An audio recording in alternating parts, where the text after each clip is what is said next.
Halo, Sobat Wisata.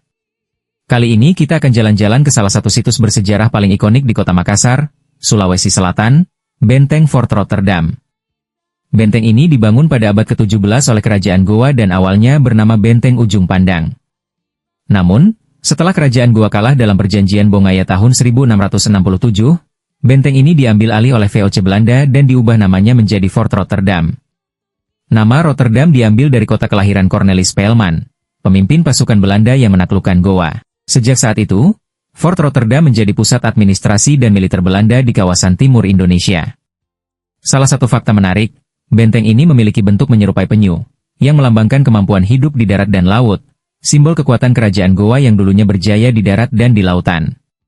Di dalam kompleks benteng, kamu bisa menemukan bangunan bergaya arsitektur Belanda yang masih terawat hingga kini.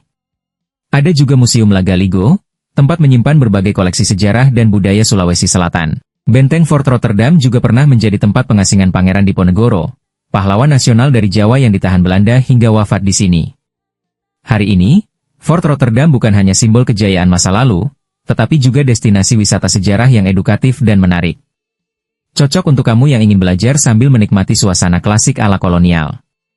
Jadi, kalau kamu ke Makassar, jangan lupa sempatkan mampir ke Benteng Fort Rotterdam. Sejarahnya kaya, tempatnya instagramable, dan tentunya penuh nilai budaya. Sampai jumpa di perjalanan berikutnya, Sobat Wisata.